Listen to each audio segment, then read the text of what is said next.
त्रियाची भाग 1। अंतरिक्ष में सबसे सुंदर ग्रह अगर कोई हो तो शायद वह पृथ्वी ही है।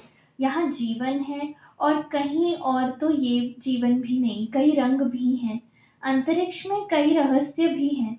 अभी यह पता नहीं है कि पृथ्वी के अलावा किसी और ग्रह पर भी जीवन है या नहीं, परंतु किसी अन्य ग्रह पर जीवन होने की आशंका या संभावना को सोचकर ही मन में खुशी होती है।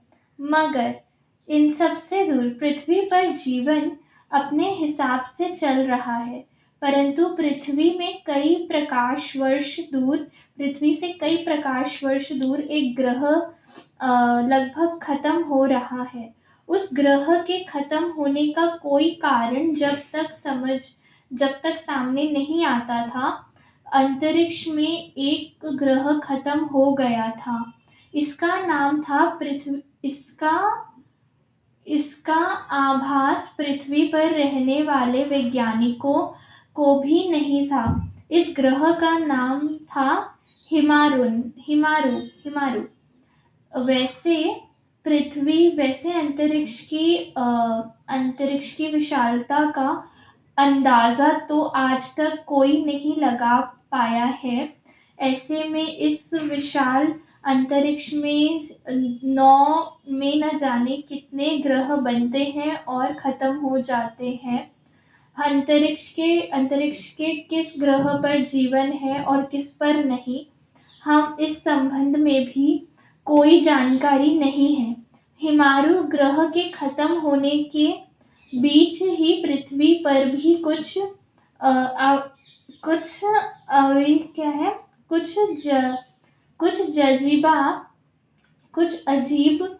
अजीब गरीब घटनाएं हो रही थी। जैसे कि क्या पृथ्वी पर होने वाली इन अजीब गरीब घटनाओं का हिमारू ग्रह के खत्म होने से कोई संबंध था, यह भी अभी तक पता नहीं लग पाया। परंतु पृथ्वी पर होने वाली अजीब घटनाओं ने पूरी दुनिया को दहशत में डालकर रख दिया है और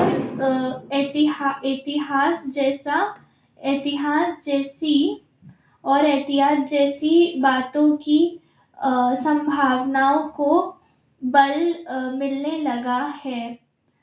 हालांकि एलियंस के होने के जितनी सच्चाई थी, इसका जवाब फिलहाल किसी के पास नहीं था। पृथ्वी पर अचानक से बड़े गड्ढे हो रहे थे। वहीं कुछ अलग अलग जगह रंगों के धब्बे पृथ्वी पर नजर आ रहे थे और फिर अचानक गायब हो जा रहे थे। पूरी दुनिया में इन घटनाओं को एलियंस से जोड़कर देखा जा रहा था, परंतु इन घटनाओं का सच अब तक सामने नहीं आया था। पृथ्वी पर होने वाली इन अजीब घटनाओं के बीच पृथ्वी के एक कोने में कोई था जो इस घटनाओं के कारण काफी चिंतित था। वह शख्स पता नहीं कब से कैलाश पर्वत की गुफाओं में ध्यान से लीन था, परंतु पृथ्वी पर होने वाली हर इन घटनाओं के बीच उसका ध्यान अचानक से टूटा था। उसके चेहरे पर चिंता की लकीरें साफ नजर आ रही थी।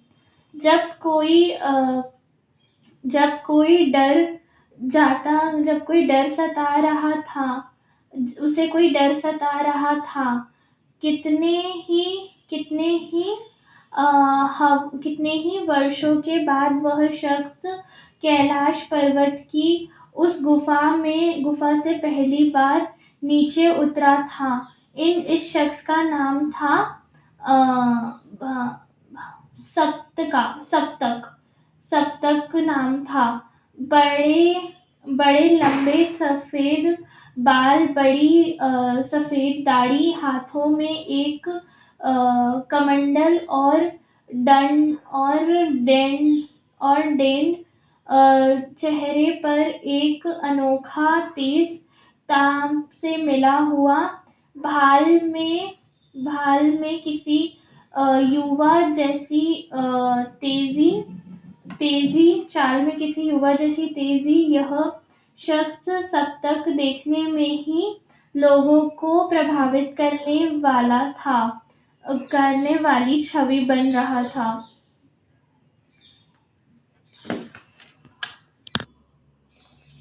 आखिर इतने वर्षों बाद सप्तक का धरती दुनिया में लौटने का मकसद क्या था, यह तो सिर्फ वो जानता था। फिलहाल कोई नहीं जानता था, पर वह शख्स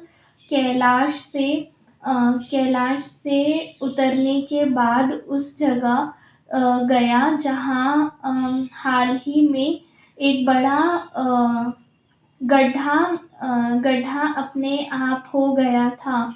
वहां क्या पृथ्वी के इस हिस्से में हुआ यह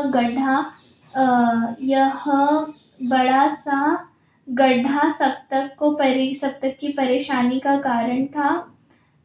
थैंक यू। नेक्स्ट पार्ट आपको बाद में मिलेगा।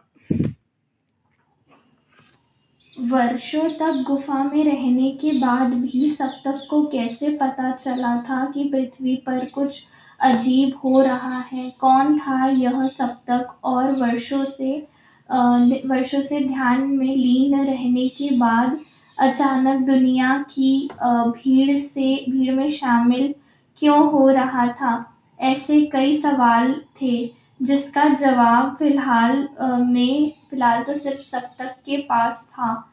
दिल्ली, सिंगापुर, यूएस, जापान, रूस, चीन जैसे कई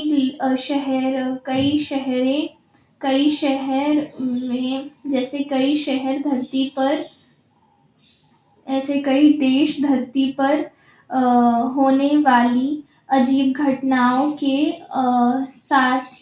साक्षी बने।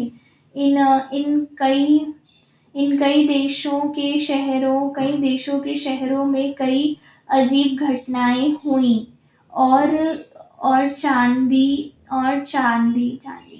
चांदी रंग के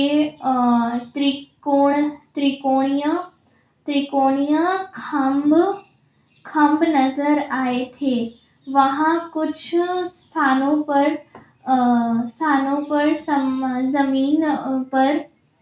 जमीन पर अचानक की बड़ा सा गड्ढा हो गया था, जो कि वैज्ञानिकों के लिए भी रहस्य बन चुका था। इन सभी घटनाओं को सप्तक से क्या संबंध था, यह तो कोई भी नहीं जानता था। सप्तक आम इंसानों से कुछ अलग ही था। सप्तक पलक झपकते ही वह कहीं भी आ जा सकता था। सिर्फ एक ही दिन में धरती के उन सभी जगहों पर नजर जा चुका था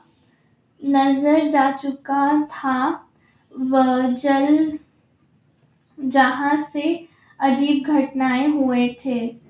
पर अजीब घटनाएं हुई थी। इन सभी घटना स्थलों को देखने के बाद उसकी चिंता बढ़ती जा रही थी। फिर से एक खंडहर में पता चला जाता है और फिर से ध्यान में बैठ जाता है। अंतरिक्ष और दुनिया में हो रही घटनाओं के बीच पृथ्वी पर भारत के दिल्ली शहर में भी कुछ हो रहा था। दिल्ली शहर के एक कमरे में 22 साल की प्रणीता अपने कंप्यूटर पर बैठकर कुछ कुछ काम कर रही थी।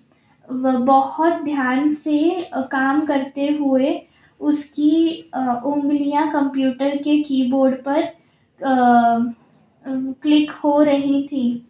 कीबोर्ड पर क्लिक हो रही थी, कट कट कर रही थी। उसके चेहरे पर कुछ पसीना भी था और साथ ही वो परेशान भी थी और सांसें तेज हो रही थी। अचानक ही उसने सोचा कि वो इस बारे में अपने किसी विशेषज्ञ से बात करे। अचानक ही उसने जोश के साथ अपने हाथ को हिलाया और उसके मुंह से बस निकला मुंह से यस निकला यस निकला और फिर उसके चेहरे पर एक कुटिल मुस्कान फैल गई थी। उसने एक व्यक्ति का अकाउंट हैक कर लिया, उसके खाते से रुपए निकाल लिए थे। प्रणीता कोई प्रोफेशनल हैकर नहीं थी, बस कभी कभी अपने हुनर को आजमाने और अपने रुपए की ज़रूरतों को पूरा करने के लिए वह यह काम किया करती थी। आज भी उसने किसी व्यक्ति का अकाउंट हैक किया था। उसके खाते में कोई बहुत बड़ी रकम नहीं उसके खाते से कोई बहुत बड़ी रकम नहीं चुराई थी, पर फिर भी चोरी 1 रुपए की हो या 1 करोड़ की, चोरी चोरी ही हो कहलाती है। बस एक ही बात थी कि हैक करने के मामले में प्रणीता का कोई जवाब नहीं था। कंप्यूटर पर हैकिंग करने के दौरान जितनी तेजी से उसकी उंगलियां कीबोर्ड पर चलती थी, उससे भी कई तेजी से उसका दिमाग चलता था। किसी भी साइट को हैक करने के लिए उससे लगभग 5 मिनट ही लगा करते थे। 5 मिनट का समय लगता था और यही उसकी सबसे बड़ी खूबी भी थी। प्रणीता हमेशा ऐसी नहीं थी। महज 6 साल की उम्र में ही उसने अपने माता पिता को खो दिया। उनके जाने के बाद उसकी परवरिश उसके अंकल आंटी ने की थी, परंतु उसे प्यार कभी नहीं दिया, ना उसे प्यार मिल पाया। चाची की ताने और अंकल की बात बात पर डपटना उसे बिल्कुल नहीं पसंद था। Next part next video. Thank you so much for listening. Next part आपको नेक्स्ट वीडियो में मिलेगा। कॉलेज में पहुंचने के बाद प्रणीता ने उनसे अलग रहना शुरू कर दिया था। पढ़ाई के साथ साथ उसने एक छोटी नौकरी भी कर ली थी, जिससे उसके खर्चे निकल जाया करते थे। हैकिंग का कोर्स उसने शौकिया तौर पर सीखा था, जिससे अब भी कभी कभी अपनी ज़रूरत पूरी कर लिया करती थी। बचपन से अंकल आंटी ने जो व्यवहार उसके साथ किया था, उसके कारण उसके अंदर संवेदना नाम की कोई चीज़ नहीं बची थी। अंकल होने के कारण ही अकेले होने के कारण ही वह अंदर से सख्त हो गई थी। उसे अब किसी भी रिश्ते पर यकीन नहीं था। उसके दोस्तों की संख्या भी ना के बराबर ही थी। हालांकि प्रणीता काफी खूबसूरत थी और हमेशा अकेले ही रहा करती थी। उसने जब अपने अंकल आंटी के घर जाना भी बिल्कुल बंद कर दिया था। उसकी जिंदगी में अगर कोई इंसान था तो वो थी उसके घर काम करने वाली अ, राधिका, जो कभी उसके अंकल आंटी के यहाँ भी काम किया करती थी। अब राधिका प्रणीता के साथ ही रहती थी क्योंकि उसका भी इस दुनिया में कोई नहीं है। हालांकि राधिका उससे उम्र में बड़ी थी, फिर भी दोस्तों की तरह ही दोनों रहा करती थीं। प्रणीता ने राधिका को कभी घर का नौकर नहीं समझा था और राधिका भी प्रणीता को अपनी छोटी बहन की तरह ही प्यार करती थी। दोनों एक दूसरे के साथ अपनी जिंदगी खुशी से गुजार रहे थे। प्रणीता के हैकिंग से रुपए चुराने को लेकर राधिका उसे कई बार समझाती थी, परंतु प्रणीता हमेशा कहती थी कि अधि राधिका दी ये मैं समुद्र में से कुछ बूंद लेती हूँ, यानी कि मैं उन लोगों का पैसा चुराती हूँ जिनके पास बहुत है। कभी किसी गरीब के अकाउंट पर मैंने अपनी नजर नहीं डाली, ना ही डाका डाला। इस बात पर राधिका सिर्फ मुस्कुराकर रह जाती थी, लेकिन अकेले रहने के कारण प्रणीता और राधिका काफी तेज हो गई थी और दुनिया में वे कैसे जीना है उन्हें यह अच्छे से समझ आ गया था। प्रणीता की तरह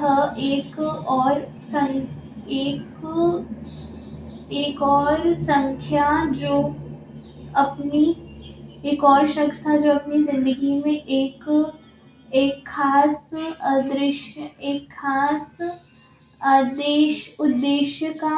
उद्देश्य को लेकर चल रहा था। बचपन में ही अनाथ होने के बाद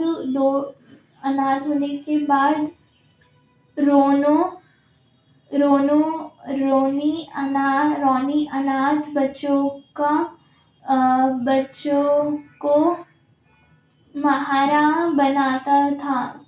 सहारा बना था। रोनी दिन के समय में जहाँ होटल में काम करता था, वहीं रात को एक नए अवतार में नजर आता था।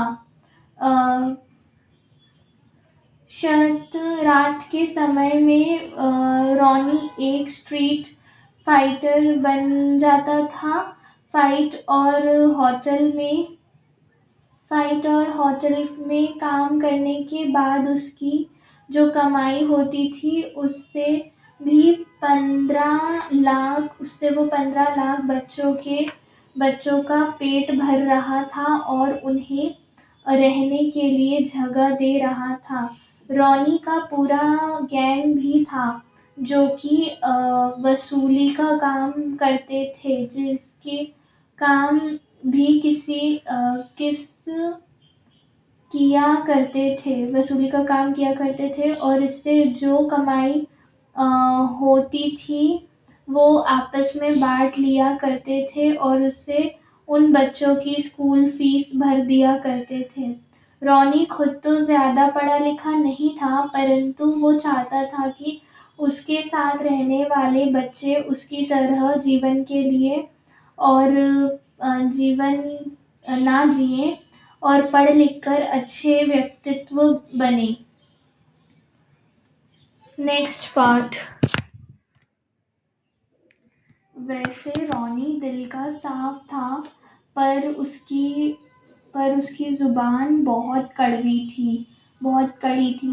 थी। समझदार होने के कारण तो शरीर से फाइटर होने के कारण तो शरीर से भी काफ़ी हट्टा-कट्टा और सख्त था। अ, रॉनी का अ, रॉनी को लड़क पर रॉनी को सड़क पर कोई भी अनाथ बच्चा दिखता था तो वह उसे अपने घर ले जाता था। इसी तरह से उसके पास 15 बच्चे हो गए थे। रॉनी उन सभी बच्चों पर अपनी जान छिड़कता था। इसमें से किसी को कुछ हो जाए तो वह जमीन आसमान एक कर देता था अ, और साथ और ताकत और हौसला रखता था। अ, रॉनी के रॉनी के रॉनी के पिता शहर के बहुत बड़े बिजनेसमैन थे। उनकी मौत के बाद उसके पिता के पार्टनर ने पूरे बिजनेस पर कब्जा कर लिया। इस सदमे के कारण रॉनी की रॉनी की माँ की भी मौत हो गई थी, जिसके बाद रॉनी अनाथ हो गया था। रॉनी अनाथ हो गया था। दोनों की जिंदगी में अब दो ही रॉनी की जिंदगी में अब दो ही शख्स थे। एक उसके पिता का बिजनेस वापस मकसद थे एक उसके पिता का बिजनेस वापस हासिल करना और दूसरा अनाथ बच्चों को पढ़ा लिखा कर उनका जीवन सुधारना। पिता के बिजनेस को हासिल करने के लिए रॉनी प्रयास कर रहा है। कोर्ट में केस कर रहा है जिसका फैसला जल्द ही होने वाला है। अगर कोर्ट का फैसला रॉनी के पक्ष में आ जाता है तो उसकी कई परेशानियों का हल हो जाएगा। यश एक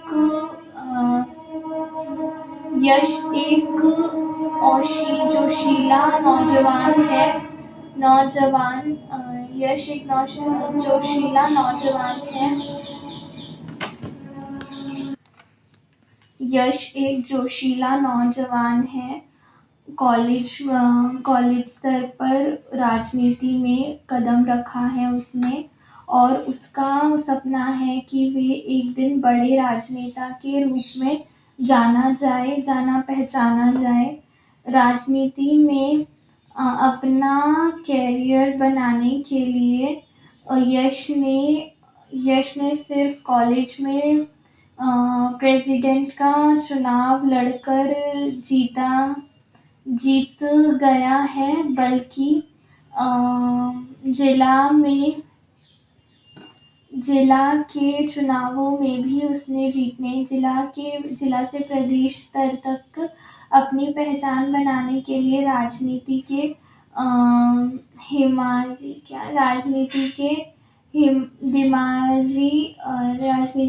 दिया जी के साथ उठता बैठता है। नौजवान होने के कारण उसमें काफी जोश है। राजनेताओं के साथ रहने के कारण अब शहर में उसका ठाठ है। राजनीतिक संबंध स्टूडेंट यूनियन और प्रेसिडेंट होने के साथ ही अमीर पिता का बेटा होने के कारण वह हमेशा बेखौफ रहता है। उसके प्रेसिडेंट बनने के बाद कॉलेज और यूनिवर्सिटी में कभी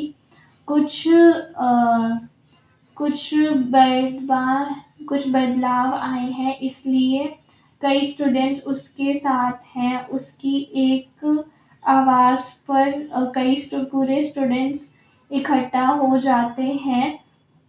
यश को इस पावर का इस्तेमाल पार्टी के नेता चुनाव जीतने और चुनाव अभियान करने के लिए भी करते हैं। यश जैसे कि काफ़ी शांत रहने वाला शख्स है, इस पर उसकी एक आदत है कि जो जो जब कि वो किसी भी गलत बात को बर्दाश्त नहीं कर पाता है, फिर वो गलत करने वाले कोई भी हो, वो उसे या तो खुद खत्म कर देता है या सजा देता है, या फिर उसे सजा दिलवाता है। ऐसे ही एक समाज ऐसे ही मामले में कुछ लड़के सड़क पर एक लड़की को छेड़ रहे थे। तभी यश ने उन उन सभी लोगों को पकड़कर पीटा था। इस घटना के बाद पुलिस भी उसके घर तक आई थी, परंतु चूंकि वो सही था, इस कारण भी पुलिस से भी लड़ गया था, जिसका केस कोर्ट में चल रहा है। हालांकि कोर्ट का फैसला अब उसके पक्ष में आने वाला है, क्योंकि पुलिस का पक्ष के खिलाफ सबूत नहीं मिला था और उन लड़कों ने भी अपनी गलती मान ली थी। अनिकेत एक समय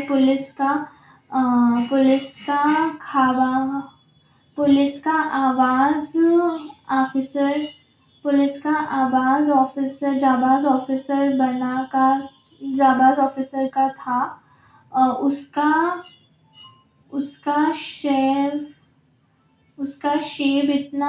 उसका रौब इतना था कि उसकी बाइक की आवाज सुनकर ही गली मोहल्ले के बदमाश इधर उधर छिप जाया करते थे। अनिकेत ने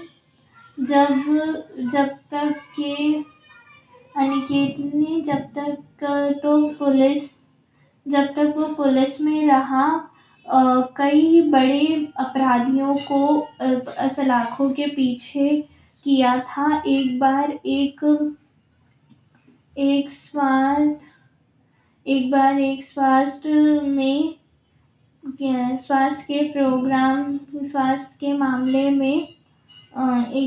ब्लास्ट के मामले में उसने माफिया गैंग को भी पकड़वाया था। हालांकि वो यही जानता था कि वह केस उस पर भारी पड़ जाएगा।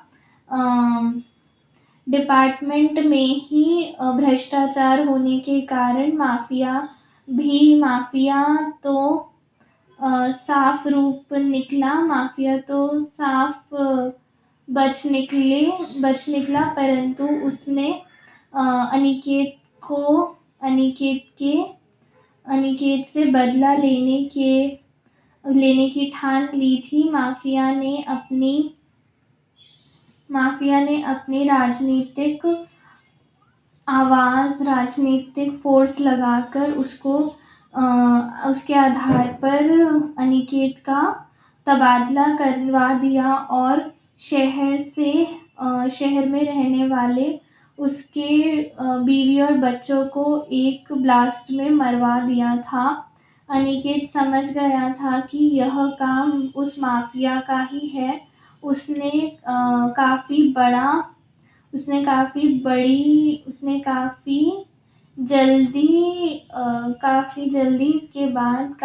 मेहनत के बाद फिर से अपना तबादला उसी शहर में करवाया और फिर मौका मिलते ही उस माफिया को मार गिराया।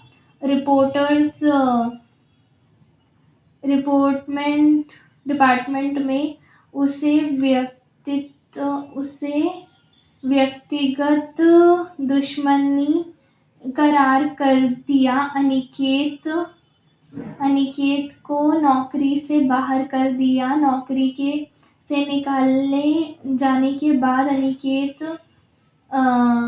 अनिकेत प्राइवेट जासूसी का काम शुरू कर दिया है और वह अपराधियों की जासूसी कर उनके बारे में जानकारी पुलिस को देता रहता है। उस ब्लास्ट में अनिकेत का पूरा परिवार खत्म हो गया था। इस कारण अब अनिकेत बहुत कम ही बोलता है और यदि कोई काम ना हो तो चुप रहने में भलाई समझता है, तो अपने घर पर ही रहता है। अनिकेत आज भी अपराधियों का दुश्मन है, पर वो हथियार से नहीं बल्कि तकनीक के सहारे उन पर अपनी बिजली गिराता है। उपस्थितियां से अपराधियों को खत्म कर रहा है। तकनीक के सहारे ही उसने कई अपराधियों पर नजर रखी है और पुलिस के ईमानदार अफसर को उनकी जानकारी देकर उनका खात्मा करता है। अगर आप ऐसी ही कहानियाँ सुनना चाहते हैं तो आप मेरे चैनल को लाइक, शेयर एंड सब्सक्राइब कर सकते हैं। और अगर आप अपनी कोई खुद की कहानी चाहते हैं जो हमारा चैनल आपके लिए पढ़े तो आप वो भी बता सकते हैं। शुक्रिया।